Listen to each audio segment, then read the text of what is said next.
Hey, welcome back to the podcast. I'm so happy you're here. Before we begin, wherever you are, whether you're in your car or your kitchen or on a walk, I invite you not to get too cheesy here, but just to kind of like land in our bodies so that we can be present with this content today. I invite you to place one hand on your heart, one hand on your belly, and just take a deep breath with me. Entertain me, please. A deep breath in through your nose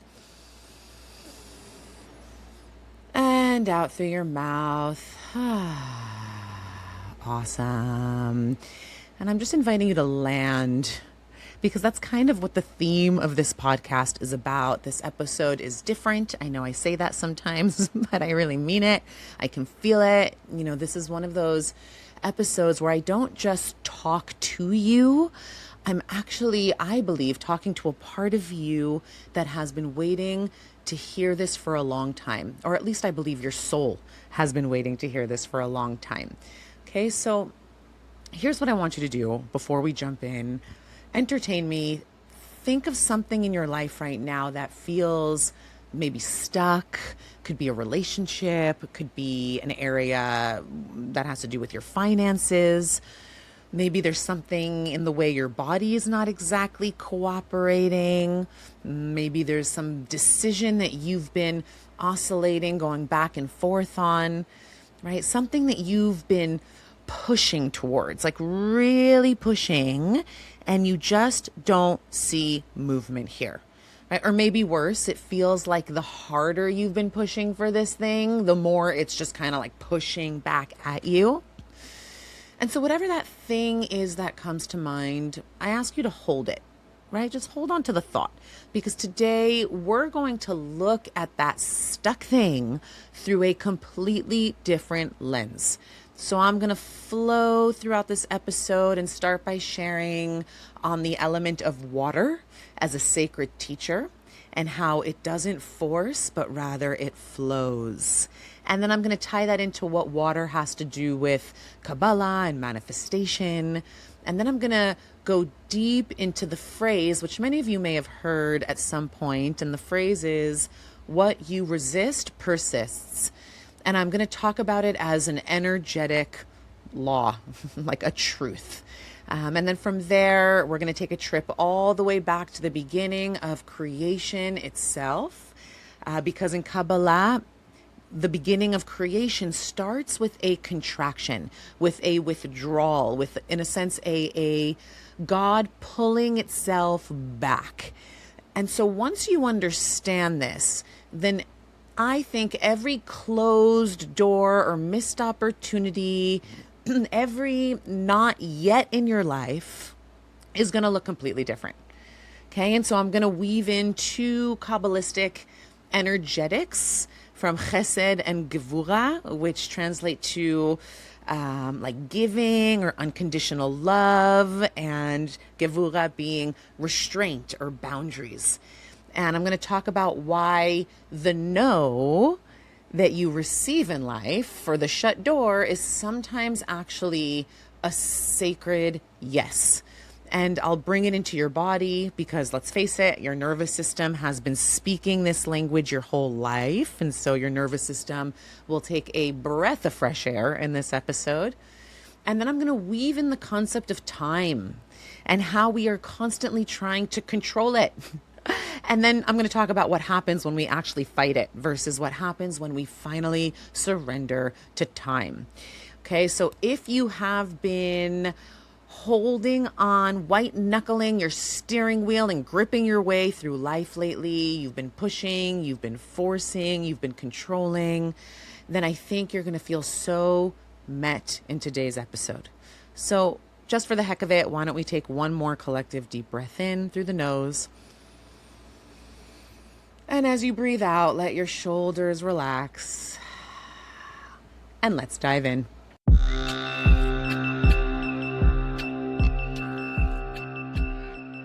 Becoming a co-creator with the Creator is your birthright. Together, we'll journey into your deepest authenticity, Because the more you align with who you truly are, the more effortlessly you call in the life that you desire and deserve. And most importantly, the more you step into your soul's highest purpose. Welcome to the Manifestation Method podcast, your #1 source for Kabbalistic manifestation. Here we combine the ancient wisdom of Kabbalah, modern psychology, and quantum physics to help you achieve real, tangible manifestation results with my proven Abra method. I'm Ayelet Polonsky, and I'm here to guide you on your journey of manifesting a life that is aligned, expansive, and deeply connected to your highest self through the sacred energetic mechanics of Kabbalistic manifestation.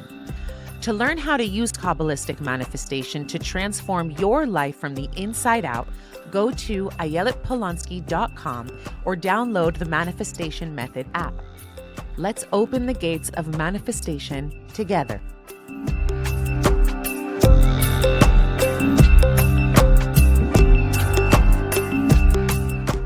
All right, so I would love to start with the concept of water because it's so much about what I'm talking on today, before we get into the Kabbalah of contraction and the concept of time and all the other fun, deep concepts.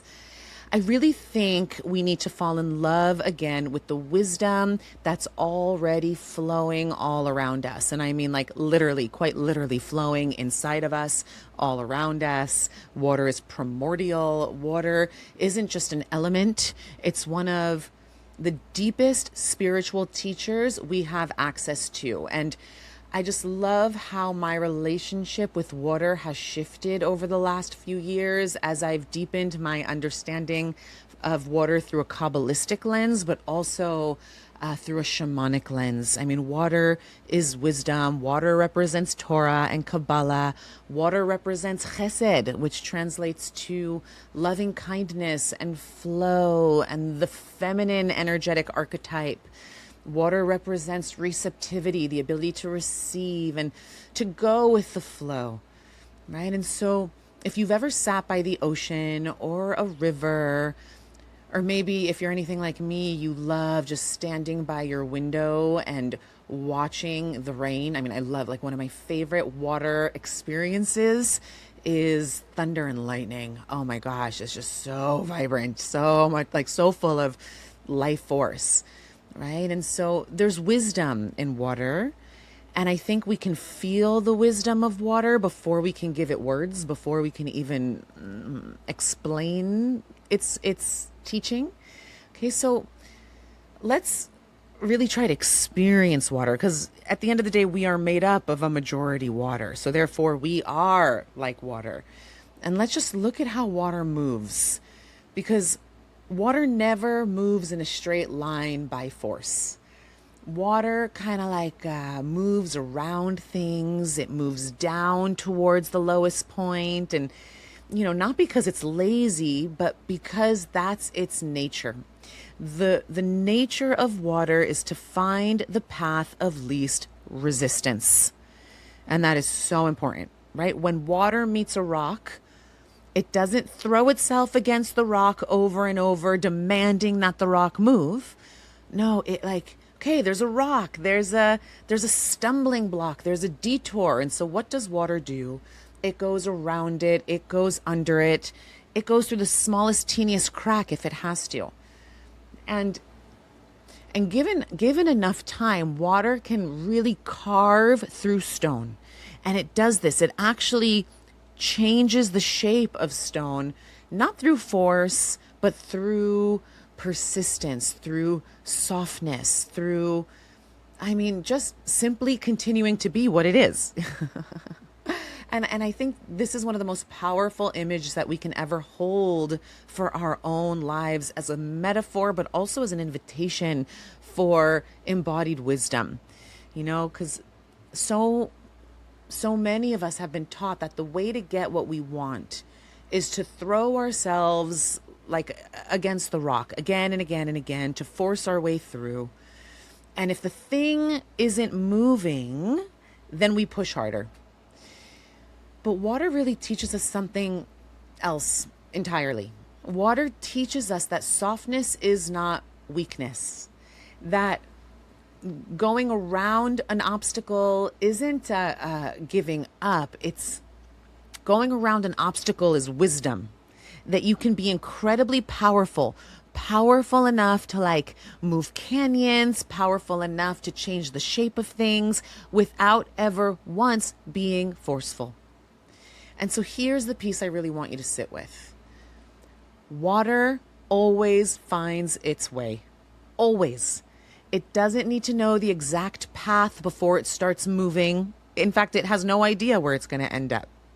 It doesn't map out every twist and every turn ahead of time, right? Water simply responds. Not, when I say it responds, I mean like moment to moment. It responds to what is actually in front of it in the present moment, and then it keeps moving towards where it's going. I mean, if that is not the ultimate act of trust and surrender, I don't know what is. And so, I think that's so different than how most of us have been conditioned to approach our dreams and our goals, right? We want the whole map before we even take a single step. We want to know how this is going to work out before we're willing to even trust that it's going to work out, right? Before we trust the next step, we need to know what the step is. And when we can't really see the whole path laid out in front of us, then what we do is we tend to grip even tighter, because not knowing feels unsafe. And so water doesn't need the whole map. Water trusts the moment, and it acts moment to moment, right? It just trusts in the very next step, and it doesn't get stuck, right? I was on a hike with my teacher, shaman, once. It was a 12-hour hike, and at one point, he took us way off the beaten path. We totally lost the markers on the trees, and I said to myself, oh my goodness, and this was the first time I met him, so I hadn't known him prior. It was the first time I met my teacher. I went on a 12-hour hike with him. And I'm like, this guy is totally lost.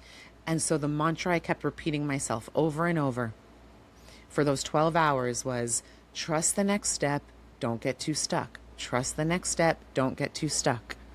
And eventually he got us back to our destination in one piece. Right? So it's like I trusted in the guide, in the teacher. I trusted in my own nature to surrender and not get too stuck. And then the outcome, life, the manifestation just responds to that. Right? And so water teaches us to live one moment at a time, right? This is true presence. And I think this is really what it actually means to go with the flow. And I really want to reclaim that phrase for a second, because I know sometimes it gets used in a way that sounds almost like indifferent or lazy, like, oh, just relax, manifest your dream life from the couch, just do your visualizations and all the things will work out, right? It's like, that's not what I mean. Water is in constant motion, right? Water takes the step, but it doesn't get stuck. And then it takes the next step and it doesn't get stuck. So going with the flow doesn't mean doing nothing. It literally means moving. Flow is movement. It's vibration. But it's moving in response to what's actually here, instead of forcing your way towards what you think should be here. And then there's one more piece of water's wisdom that I really want to name, because it ties so beautifully into everything I'm currently exploring about flow state. Right? Water is also very much associated with the womb, with gestation, with the unseen, with things that are forming before they're fully visible. And so before a river carves a canyon, you can't see what's happening, right? Or before a seed becomes a plant, you don't see any movement at all. It's darkness and stillness, and it's water doing its quiet magic underground. Okay, so if your life right now feels like nothing's happening, like you can't see any progress, then I really invite you to consider maybe you're just in the underground part where you can't quite pop your head up above the dirt yet to get a good 360-degree view of the future, right? Keep the image close of the water moving as it's shaping, as it's preparing, long before it ever kind of breaks the surface. Because now I want you to, I want to take you somewhere actually that's going to make all of this, I think, make even more sense. Let's take this back to the very beginning of creation, okay? Because in Kabbalah, there's this incredible teaching about how the world even ever came to be. And the story, as we're told, starts with the paradox. So before anything ever existed, there was only Ein Sof, the infinite, the total light, total presence, total everything, no space, no duality, no gaps, no other. It was just infinite, divine fullness everywhere, all at once. If we can kind of try to wrap our minds around what that means. And so here's the question that the mystics asked. They said, if that's true, right? If there was only infinite light everywhere, then how could anything else ever exist? How could you or me or this world or anything with its own separate identity, its own free will, its own self, how could any of that ever come into being inside something that is total and complete and infinite by definition? And so the answer that they arrived at is one of the most, I think, profound teachings of the beginning of all of creation. And it's called Tzimtzum. Tzimtzum in Kabbalah, in Hebrew, translates to contraction. And so what that means is God, the creator, the infinite, withdrew itself, right? Not because it left and not because it was rejecting anything, but withdrew itself as an act of love. And so the Or Ein Sof, the infinite light, contracted itself, pulled back in order to make space. What the mystics call a vacated or a vacant space. And in that space, in the emptiness, that pause, that absence, within that sacred pause, creation became possible, right? Kind of like the womb, a woman's womb. There has to, within her, she has to create a vacated space in order for life to form, right? It's no different than how the creator created us, right? Meaning metaphorically speaking. And I really want you to sit with that, because what I think so much of us are getting wrong about resistance is we think that contraction is the opposite of love. We think that pulling back or pausing or holding or restriction, that it's kind of like a form of rejection, or that it's like the absence of good things, right? We think that if love or abundance or the universe was really showing up for us, then there wouldn't be any contraction at all. It would be like butterflies and rainbows and peace and love all the time. It would just be expansion, expansion, expansion forever. But that's just not quite how creation works, at least not according to Kabbalah. So the very first act, the act that made room for you and for me and for everything that we know to be in existence, it started with a contraction. And so, in the language of the Sfirot, the tree of life, the 10 divine attributes through which God relates to creation, there are two spheres or Sfirot that I think really explain almost everything we need to know about resistance. And so the first is Chesed, which translates to loving kindness. Chesed is the energy of giving and flowing and expanding and kind of like a pouring out of oneself without limitation. And in the tree of life, Kabbalistically speaking, it's the right arm. It's the one that reaches out and draws close and embraces and merges. right? And so remember, this is kind of like the energy of water, right? And then the second sphira is Gevurah, which means strength or restraint. It means boundary. It means judgment. And so Gevurah represents the left arm. And this is the arm that kind of like holds back, has boundaries. It's the arm that says, not yet, right? And so this arm kind of contains shapes and it defines things and gives structure. And so, and then an important differentiation here is that neither one is good nor bad. Okay, it's not like we have a good sphira and a bad sphira. No, they really rely and need they rely on each other. They need one another. Because if there was only chesed, only infinite giving and infinite flow without a container, without the boundary or the shape, it would just be too much. Like imagine being smothered by your grandmother who's just like kissing you all over and taking you in her big arms and just not letting go. And you're just kind of like, all right, grandma, enough. I know you love me. It would feel like overwhelm. And so think about it. Even something as good as light, if there's too much of it without nothing to contain it or hold it, then it doesn't illuminate, but it blinds us and it burns. Even water without structure, without the edge of a riverbank, it's not a river, it's a flood. And so Gevurah isn't the absence of Chesed. Gevurah is what makes Chesed digestible, receivable. It's kind of like the riverbank lets the river be a river. They need each other. And so the contraction is what makes space for the next expansion. And I share this because I think so many of us actually walk around believing that anything that feels like a contraction in our lives, right, whether it's a no or a delay or a closed door or a dry season financially, right, it kind of means that like maybe God doesn't love us anymore, or I've been cursed, or the blessing has stopped. Somehow we've lost favor in God's eyes. Something's dried up. But what if that contraction is Gevurah?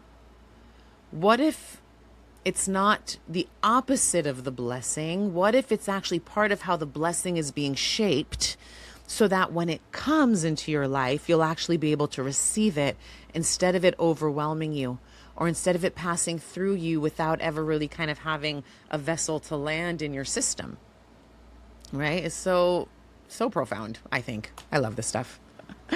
Okay. Hi, Ayelet here. I just wanted to pop in and say I am so excited to officially introduce the Manifestation Method portal, membership, and app. This is your home for all things Kabbalistic manifestation. You'll get access to my monthly live workshops, soul deep hypno activations and attunements, all of our manifestation courses, and our global community of manifestors. And the best part? It's just $26 a month. That's less than a latte a week. Come manifest alongside me and start creating the life you desire and deserve. Head over to ayeletpolonsky.com to join us.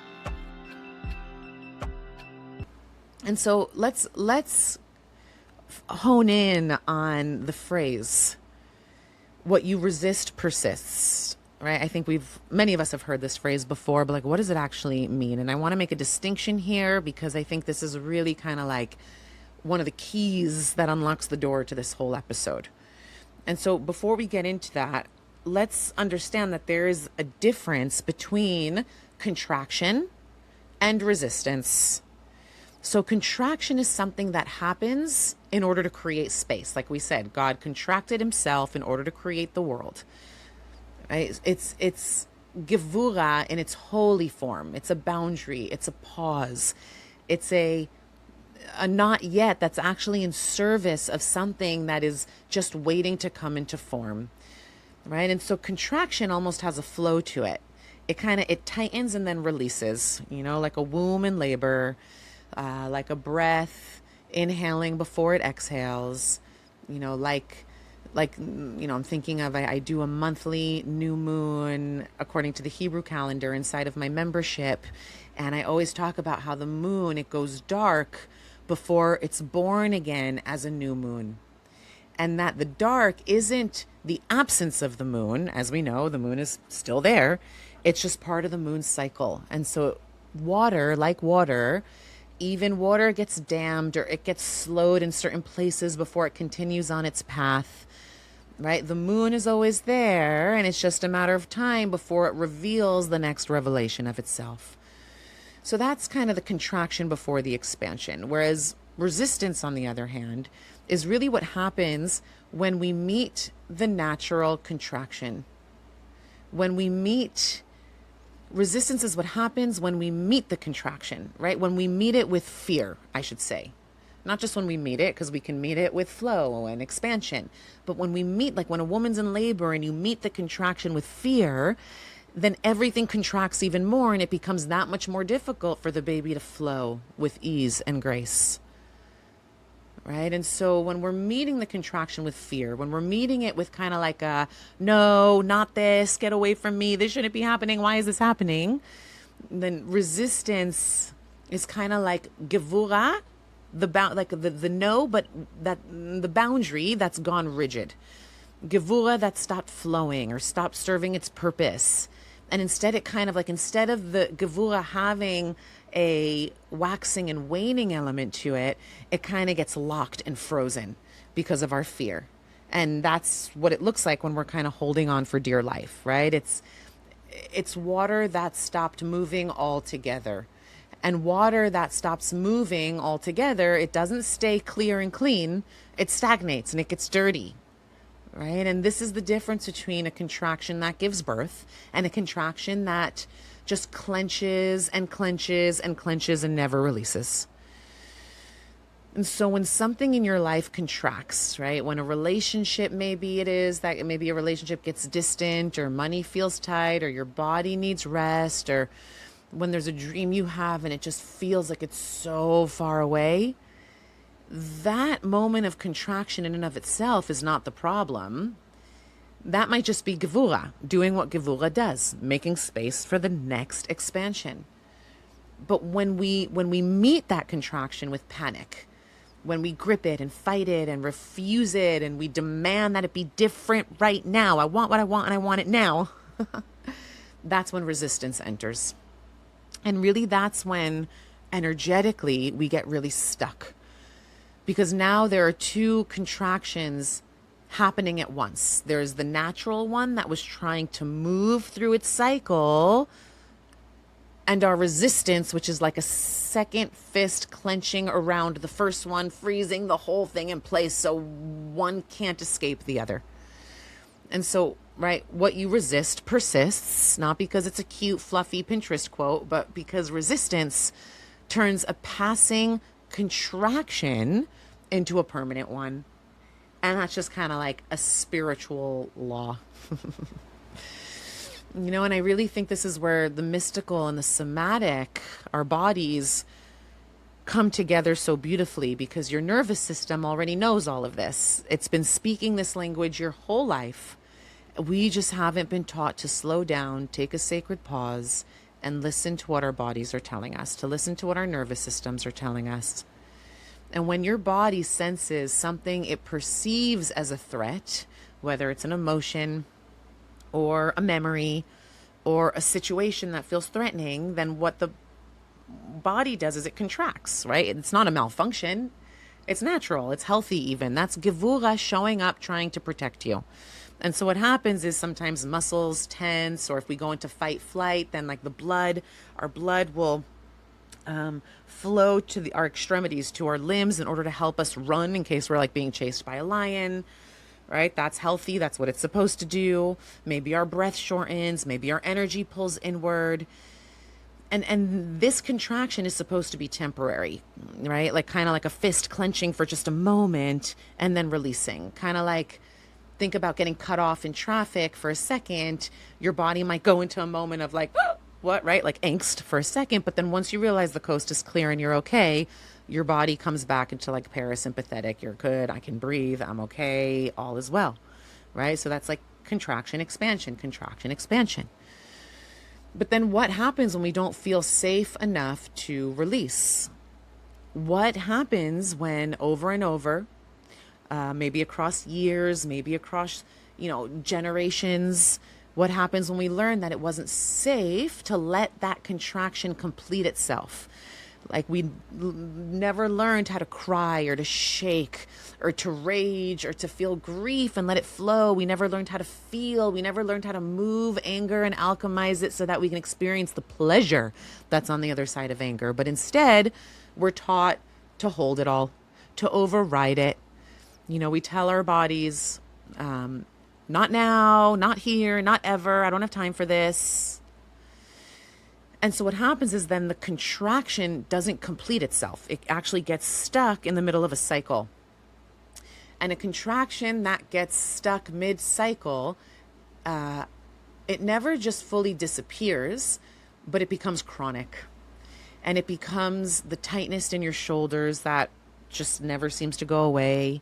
It becomes the jaw that's always a little slightly clenched, right? Or the breath that never really kind of like makes its way all the way down to your womb. Yeah. It's the bracing, it's the vigilance, it's the I can't fully relax. Right? And that just becomes your new baseline now. Because we haven't been taught to be like water. And we haven't been taught that what you resist persists, not just in your body, but in both in your life circumstances and in your body. And so when we do the somatic work, when we do the shaking and the sound and the movement, we're not just creating something new. What we're doing is we're not just releasing energy in some abstract way or doing like a cute process. It's like we're literally giving an old contraction that is holding on to potentially trauma or grief or fear or anger that's never been processed. We're giving that contraction permission to finally complete its cycle, right? We're letting Gevurah do what it was always meant to do, which is to hold and then release, to contract and then open, to make space and then let that space receive something new, right? We're letting the water move again. And, if you're listening to this, I just want to include an innocent plug because, we're in the month of Tammuz, which is the month that represents anger and heat, right? For some of us, we're in the hot summer months. I know in the New York City area this last week, we just experienced 100-degree days. And so that moves a lot of energy in the body and it really can bring up a lot of anger this month. And so what we're meant to work on this month is anger. Well, not just work on it, but actually go through the Gevurah and the Chesed, the contraction, the expansion. Because on the other side of anger is deep, deep, deep ecstasy and pleasure and bliss. I experienced this in my own life. I have a very healthy relationship to anger and rage. I channel it up instead of out horizontally towards, God forbid, my family or my friends or my clients, right? By channeling it up, I let it move through me. And so inside of the Manifestation Method membership, I'm going to be offering a new, or maybe by the time you're listening to this, I already offered it, but it's there, it's inside the portal and you have access to it. And I take you through a really deep, powerful somatic process where we move anger and come out the other side and experience deep bliss and ecstasy. So if this topic speaks to you and if you're feeling like you're currently moving through some intense emotions, whether you're listening to this during the month of Tammuz or months later, it's a practice that really applies anywhere and everywhere. I use it whenever anger comes up. So I'd love for you to come meet me inside the membership so we can move through this together. Okay, there's my innocent plug. Now let's bring this back to the concept of, I want to now talk about time. I heard this shared. There was a Kabbalist that shared this with me once, and I should probably just reach out to him directly to get the source. I haven't been able to actually find the textual source for this, so take it as a teaching that has circulated rather than, something that I'm citing with a chapter and a verse. But what he did say was this is a Gemara. So if any of you listening know the actual Gemara and the source for what I'm about to share, please reach out or comment in the comment below, in the comment section below. The essence is that one who resists time, time resists back. But on the contrary, one who surrenders to time, time yields to them. Okay, and so I really invite us to kind of hear what I'm talking about, what I'm about to share and go into in regards to time, and tie it into the theme of like water and resistance. Because how many of us are actually like white knuckling the steering wheel and saying it's not happening, it's not manifesting soon enough, the husband's not coming soon enough, the money's not coming soon enough, the home or the job isn't coming soon enough, right? And here's the thing. Time itself moves the way water moves, the way the moon moves, and the way the breath moves, the way creation itself moved through Tzimtzum, through contraction and expansion, through Chesed and Gevurah dancing together. Time has its own rhythm of expansion and contraction.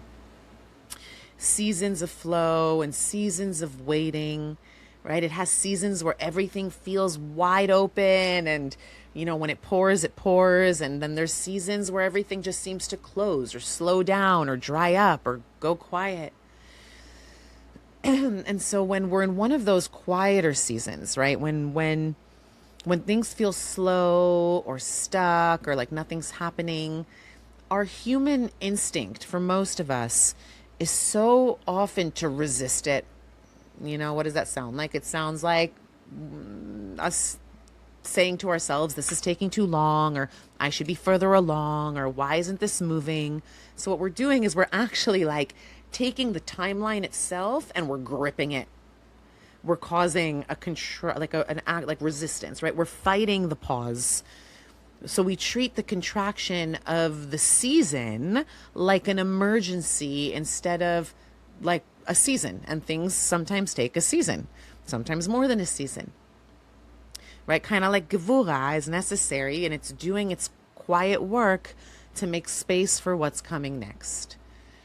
And what happens when we resist time in this way, as the Gemara says, time resists us back.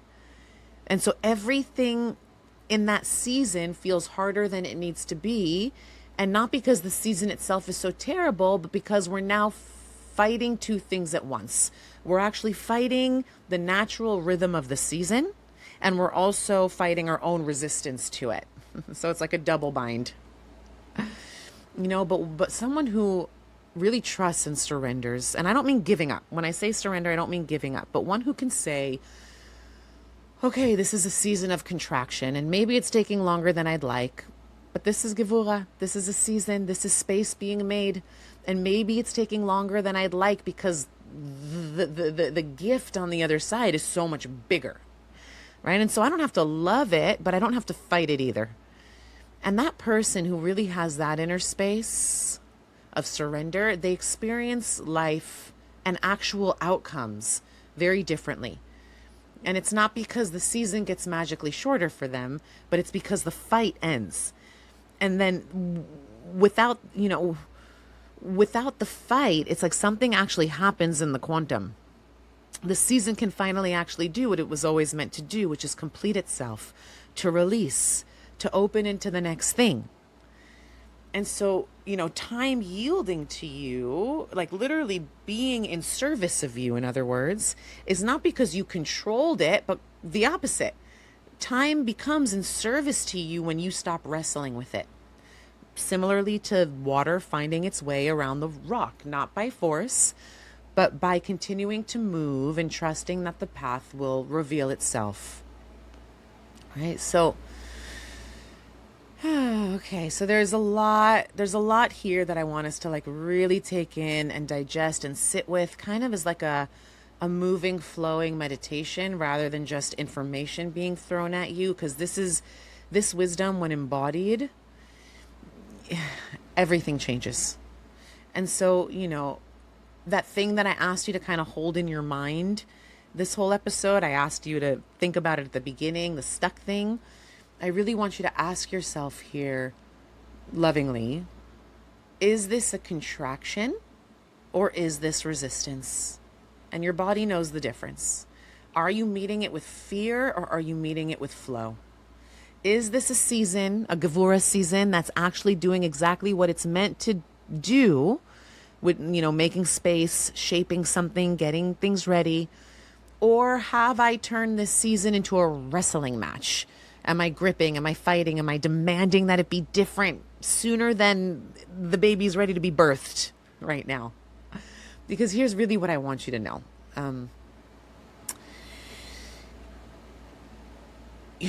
You don't have to love this season in order to stop fighting it. I mean, I think that's really where like the growth comes. It's like not when things are always butterflies and rainbows, but can I stop fighting it when it's a season of contraction? I'm not asking you to pretend that you're not frustrated or tired or aching and wanting things to be different. You're human. You get to be in where you're at without spiritual bypassing. Right? So surrender is not pretending that everything's fine. Surrender is just kind of like putting down your end of the rope. It's saying, oh, okay, I speak to the contraction itself. I see you, contraction, and I know you're not the end of the story. I know that you're just a part of how the very next thing gets made. And then letting your body, your breath, your nervous system finally kind of take an exhale. Because really the truth is, on the other side of every true contraction is an opening. And that's not just like a cute metaphor. It's the actual pattern written into the story of creation and existence itself. Tzimtzum, contraction, is never the end of the story. It's the very first step that makes the next birth, whatever that birthing needs to be, it's what makes it possible. So, my loves, wherever you are right now, whether you're in a season that feels tight or slow or stuck, or like you're kind of bracing yourself or like holding your breath, waiting for things to change, I really invite you here to take a real breath, a real one, all the way down, down, down to your root. In through your nose. And as you exhale, just try saying, even if it's just in your mind, tell yourself, I'm not fighting this anymore. I trust that this contraction is making room for something. And when it's ready, it will open. And I trust in the divine timing of things. And I release the white-knuckled grip of the steering wheel, and I hop into the passenger seat, and I let God into the driver's seat, and I come along for the ride, and maybe I'm even relaxed enough that I can look outside the window and enjoy the beautiful view. You really don't have to force the opening. You never did. Just like water doesn't force its way down the river, and the womb doesn't force life into being, and the infinite itself did not force creation. It simply became a space creator. It made space for it. And as a microcosm of the macrocosm, as an individual, a human being with a soul made, B'Tselem Elokim, made in the image of God,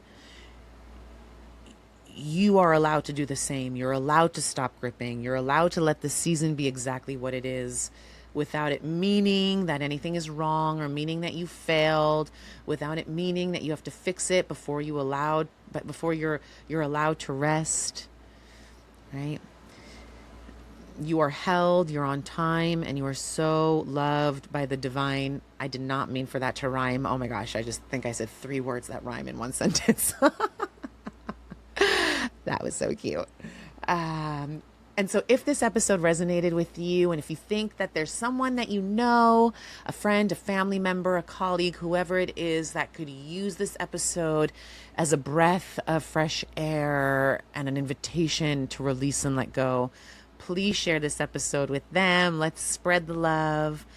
And please go ahead and comment below. I want to hear from you. What did you think? What landed for you? Please give this podcast a rating. It helps the algorithm get this information to more people so that we can just spread the love and kind of start, bringing spaciousness to the nervous system of the collective and to the planet, really. Thank you for being here with me. I love you. Until next time, here's to your rising.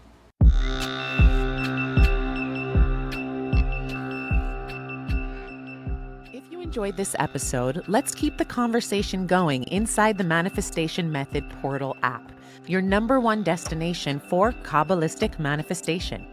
Inside, you'll unlock the secrets of manifestation through my proven Abra method, rooted in Kabbalah, psychology, and quantum physics, designed to help you manifest real, tangible results from the inside out. Join our global community of manifestors, explore our signature courses, monthly live manifestation workshops with me, Ayelet, and access our transformational hypno activations and attunements to rewire limiting beliefs and align with your soul's purpose. The app is available now on the Apple App Store and Google Play. To sign up, head over to ayeletpolonsky.com. Becoming a co-creator with the Creator is your birthright. Let's manifest the life you desire and deserve together.